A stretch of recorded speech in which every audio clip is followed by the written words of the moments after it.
بسم اللہ الرحمن الرحیم، السلام علیکم ورحمۃ اللہ وبرکاتہ۔ جیسا کہ آپ جانتے ہیں کہ انٹرنیٹ پر موجود ایسی ویڈیوز کے جو مسلمانوں کے درمیان وسوسے اور تشویش کا باعث بن رہی ہیں، ان کو بیس بنا کر ہم ان ویڈیوز کا تجزیہ کرتے ہیں اور مسلمانوں کے ذہن میں جو وسوسے ڈالے جا رہے ہیں اس کی رکاوٹ کے لیے کوشش کرتے ہیں۔ اس ضمن میں ہم نے ایک ویڈیو کا انتخاب کیا تھا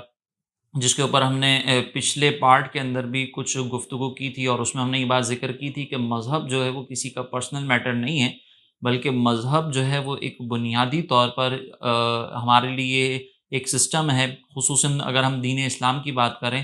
کہ دین اسلام جو ہے وہ پوری ایک زبردست قسم کی منظم اسٹیٹ چاہتا ہے، اور اس اسٹیٹ کے ہر فرد کو شریعت کا پابند بناتا ہے۔ تو ہم نے اس پر کلام کیا تھا۔ یہ ایک جو جملہ تھا، مسلم اسکالر جو وہاں پر موجود تھے ایتھیسٹس کا مقابلہ کرنے کے لیے، اس کے رد میں ہم نے یہ بات ذکر کی تھی کہ ان مسلمانوں کی طرف سے یہ جو بات کہی گئی ہے یہ ہرگز درست نہیں ہے، شریعت کا یہ مزاج نہیں ہے۔ آج انشاءاللہ ہم جس بات پہ گفتگو کریں گے اس میں تقریباً جب اس ویڈیو کو آدھا گھنٹہ ہوا، تقریباً 27 منٹ ہوئے، تو اس پر جو وہاں پر موجود ایتھیسٹ تھے جن کا نام ساحل تھا، انہوں نے یہ کہا کہ میں یہ چاہتا ہوں کہ مسلمان جو ہے وہ اپنی زندگی میں مذہب کو بہت زیادہ سیریس نہ لیں، اور مذہب کو سیریس لینے کی وجہ سے وہ ایجوکیشن میں اور دیگر دنیاوی فیلڈز میں بہت زیادہ پیچھے رہ گئے۔ مذہب اس کی بنیاد بنا ہے۔ اب یہاں پر انہوں نے مذہب کی وجہ سے کیسے مسلمان جو ہے وہ ترقی کی راہ میں، مسلمانوں کی ترقی کی راہ میں مذہب رکاوٹ بنا، اس کے بارے میں انہوں نے تو ذکر نہیں کیا۔ البتہ اس طرح کی فکر رکھنے والے کچھ لبرلز جو ہے وہ اس بارے میں ضرور گفتگو کرتے ہیں، جن میں ہمارے یہاں پر پاکستان میں ایک بہت مشہور اینکر پرسن ہے جن کا نام حسن نثار صاحب ہے۔ تو یہ جو حسن نثار صاحب ہیں، یہ اس طرح کی اکثر آپ کو گفتگو کرتے ہوئے نظر آئیں گے کہ مسلمانوں کی ترقی کی راہ میں جو رکاوٹ ہے وہ سب سے بڑی مفتیان کرام کے فتوے ہیں، اور اس پر پھر وہ مثال دیتے ہیں کہ جب پرنٹنگ پریس مارکیٹ میں نیا نیا آیا تھا، جب اس کو انٹروڈیوس کروایا گیا تھا، تو ترکی کے ایک شیخ الاسلام نے اس پرنٹنگ پریس کو ناجائز قرار دے دیا تھا، اور پھر وہ کہتے ہیں کہ اس وقت جو ہے وہ انگریز اپنی کتابیں چھاپ رہے تھے، علم عام ہو رہا تھا، اور یہاں پر مسلمان جو ہے وہ پرنٹنگ پریس سے محروم تھے۔ تو میں پہلے تو اس بات کو ذکر کرنا چاہوں گا کہ چلیں وقتی طور پر ہم یہ مان لیتے ہیں کہ مسلمان جو ہے وہ مذہب پر یا اس طرح کے فتووں کی بنیاد پر عمل کرنے کی وجہ سے پیچھے رہ گئے، تو یہ جو پیچھے رہنے والے افراد ہیں تو وہ ہوں گے نا کہ جو مذہب کو اپنی زندگی میں سیریس لیتے ہیں۔ obvious سی بات ہے کہ جو مذہب کو اس دور میں بھی سیریس نہیں لیتا تھا اس کو تو ترقی کرنی چاہیے تھی۔ تو اب یہ جو جس پرنٹنگ پریس کا واقعہ ذکر کر رہے ہیں، مان لیتے ہیں کہ شیخ الاسلام صاحب کے اس فتوے نے پورے مذہب کو سیریس لینے والے جتنے مسلمان تھے ان کو پرنٹنگ پریس سے محروم رکھ دیا۔ لیکن سوال یہ ہے کہ اسی دور کے اندر ہندوستان کے اندر اکبر بادشاہ کی بادشاہت تھی، اور وہ مذہب کو بالکل سیریس نہیں لیتا تھا، وہ بالکل لبرل سوچ کا حامل تھا، بلکہ وہ تو نئے دین کا جو ہے اس نے پرچار کیا تھا، نئے دین کی اس نے تبلیغ کی تھی، جس کو روکنے کے لیے پھر مجدد الثانی رحمۃ اللہ تعالیٰ علیہ نے اس فتنے کا سد باب کیا تھا۔ تو اب سوال یہ پیدا ہوتا ہے کہ یہ جو اکبر بادشاہ تھا، اس اکبر بادشاہ نے کوئی ایسا پرنٹنگ پریس تعمیر کیوں نہیں کیا، وہ کیوں متاثر ہو گیا؟ پھر دوسری بات یہ کہ پرنٹنگ پریس چلیں ان شیخ الاسلام صاحب نے اس وقت منع کیا تھا، بعد میں تو بہت سارے مفتیان کرام نے، بلکہ تمام نے ہی اس کی اجازت دے دی۔ تو یہ جو اجازت ملی ہے، اس اجازت کے ملنے کے فوراً بعد یہ جو لبرل طبقہ تھا یا جو ایسے افراد تھے جو اس فتوے کے خلاف تھے، اس اجازت کے ملنے کے بعد انہوں نے کتنی ایسی کتابیں شائع کیں کہ جس سے مسلمانوں کے اندر ایک ایسا انقلاب پیدا ہو گیا ہو کہ اس فتوے کا تبدیل ہوتے ہی مسلمان جو ہے وہ ترقی کی طرف گامزن ہو گئے ہوں۔ اس کی فہرست آپ ضرور بتائیے گا کہ پہلے ہم یہ کام کرنا چاہتے تھے، فتویٰ رکاوٹ بنا تو اس کام سے ہم رک گئے، اور جیسے ہی ہمیں اجازت ملی ہم نے جو ہے وہ یہ کام کیے، یہ پرنٹنگ پریس ہمارے جو ہے وہ اس میں ایسی ایسی کتابیں شائع ہوئیں، ہم نے اتنا علم عام کر دیا، اتنی یونیورسٹیز بن گئیں، تو وہ لسٹ ضرور فراہم کی جائے۔ اگر آپ لسٹ فراہم نہیں کر سکتے تو اس کا مطلب یہ ہے کہ مذہب یا وہ فتویٰ رکاوٹ نہیں بنا تھا، بلکہ کوئی اور ایسی وجوہات تھیں کہ جو رکاوٹ بنی ہیں۔ پھر یہاں پر میں یہ ضمناً ذکر کر دوں کہ وہ فتویٰ جو ہے وہ ایسا نہیں تھا کہ مطلقاً انہوں نے منع کر دیا ہو، بلکہ وہاں پر جو ان کے سامنے سوال رکھا گیا تھا، آپ جب بھی کسی جواب کو جج کرنا چاہیں نا تو پہلے اس کا سوال دیکھیں گے کہ سوال کیا تھا۔ سوال وہاں پر یہ کیا گیا تھا کہ مسلمان جو ہے وہ قرآن مجید کو جو شائع کرتے ہیں اس کے لیے پہلے وہ کتابت کی جاتی ہے، پھر وہ مختلف نسخوں میں اس کتابت کو نقل کیا جاتا ہے، تو کیا ہم اس کتابت کو اب پرنٹنگ پریس کے اندر بھیج کر زیادہ سے زیادہ نسخے جو ہے وہ شائع کر سکتے ہیں یا نہیں کر سکتے؟ تو اس کے جواب میں وہ شیخ الاسلام صاحب نے یہ کہا تھا کہ مسلمانوں کے لیے قرآن مجید کی کتابت کرنا، اس کی ادب کرنا، اس کا اہتمام کرنا انتہائی امپورٹنٹ ہے۔ اب جس طریقے سے ہمارے یہاں پر یہ کتابت ہوتی ہے، اس میں بڑا ادب کا خیال کیا جاتا ہے اور اس کتابت کو اپنے لیے باعث سعادت سمجھا جاتا ہے۔ پرنٹنگ پریس کے اندر ہم یہ اہتمام نہیں کر پائیں گے، اس طرح ادب کا لحاظ نہیں کیا جا سکے گا، اور ہمارے یہاں پر لوگ چونکہ خوشی سے اس کام کو سر انجام دیتے ہیں، تو یہ جو ثواب کا ایک ذریعہ ہے ہمارے یہاں پر، وہ بند ہوتا ہوا نظر آ رہا ہے، تو انہوں نے اس سے منع کر دیا۔ لیکن پھر کچھ ہی عرصے کے بعد اسی شہر کے اندر دیگر کتابوں کے لیے باقاعدہ پرنٹنگ پریس تعمیر کیے گئے اور پرنٹنگ پریس کے تھرو مختلف کتابیں شائع ہوئی ہیں۔ آپ جا کر انٹرنیٹ پر تھوڑا سا اس کا بیک گراؤنڈ دیکھیں گے تو آپ کو یہ معلومات بہت اچھے طریقے سے مل جائے گی۔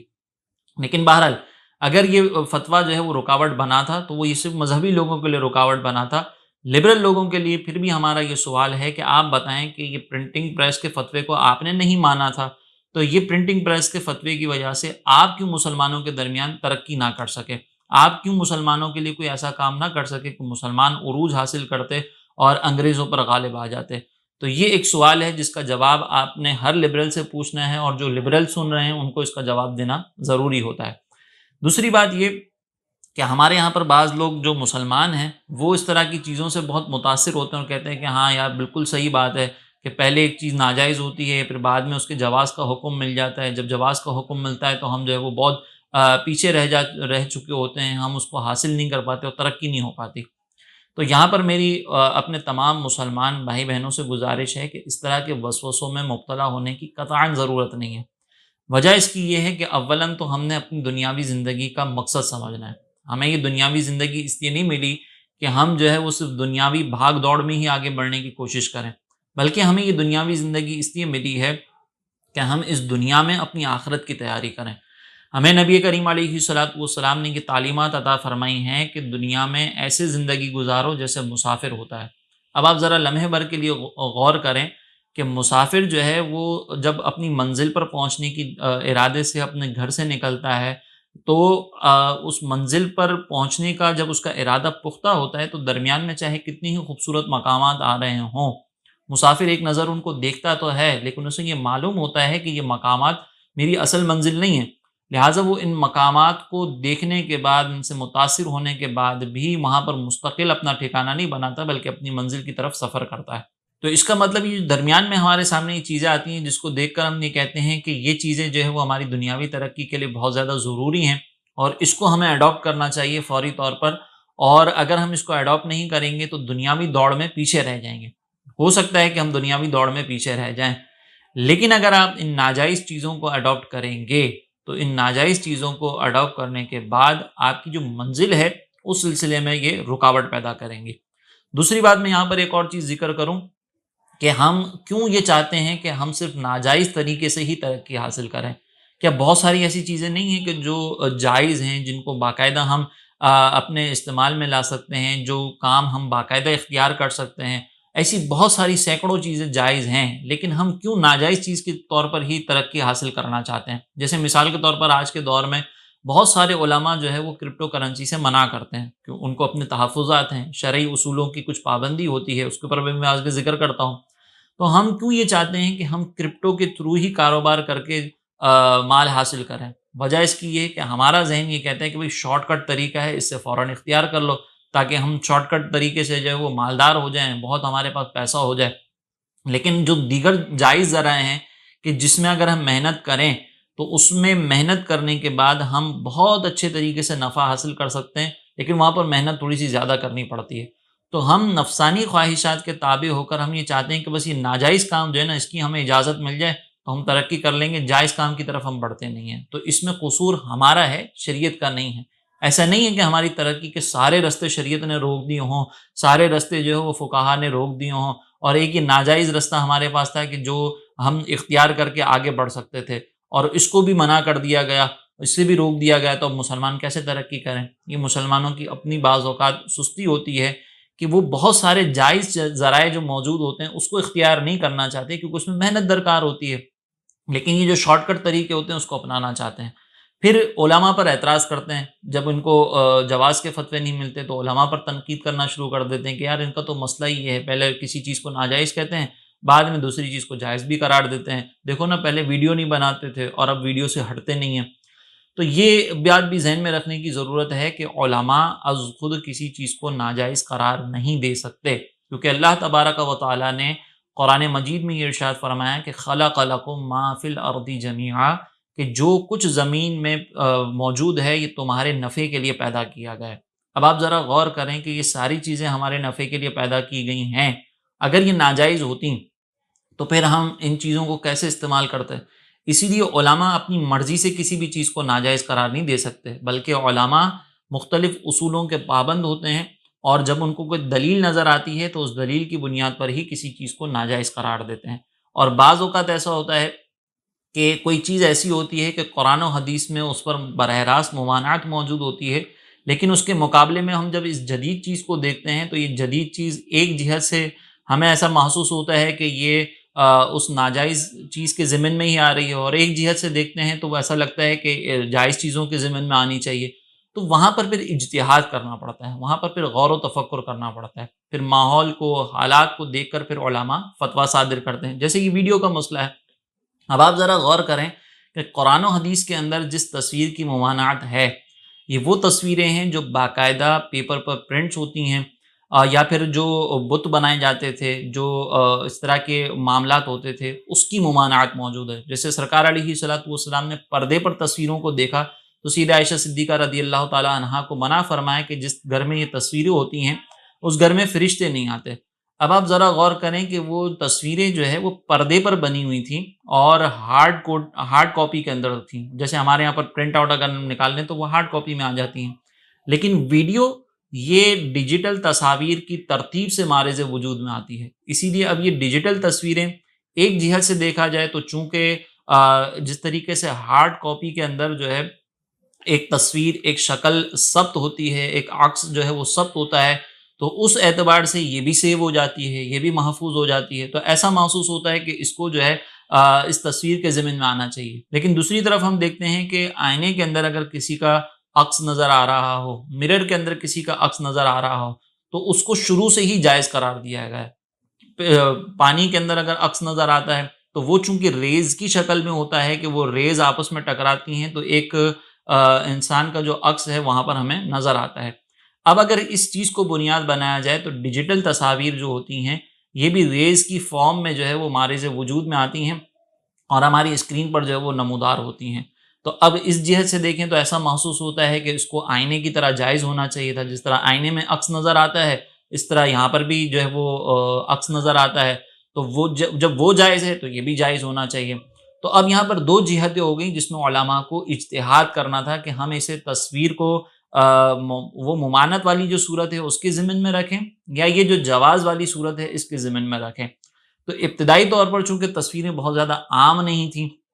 اور اس کی بہت زیادہ ضرورت بھی نہیں تھی،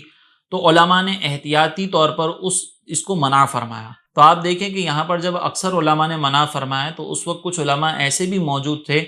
کہ جو اس ویڈیو اور تصویر کے قائل تھے اور یہ بنواتے تھے، جن میں آپ دیکھیں مولانا شاہ احمد نورانی صاحب رحمۃ اللہ تعالیٰ علیہ، وہ اس وقت باقاعدہ میڈیا پر آتے تھے۔ اسی طریقے سے مولانا شفیع قاڑوی صاحب رحمۃ اللہ تعالیٰ علیہ، علامہ ارشد القادری صاحب رحمۃ اللہ تعالیٰ علیہ، یہ وہ شخصیات ہیں کہ جو اس دور کے اندر بھی ویڈیو بنواتے تھے اور باقاعدہ ان کی جو ہے نا وہ اس دور کے اندر ڈیجیٹل تصاویر موجود ہوتی تھیں۔ تو اس کا مطلب یہ ایک اجتہادی میٹر تھا۔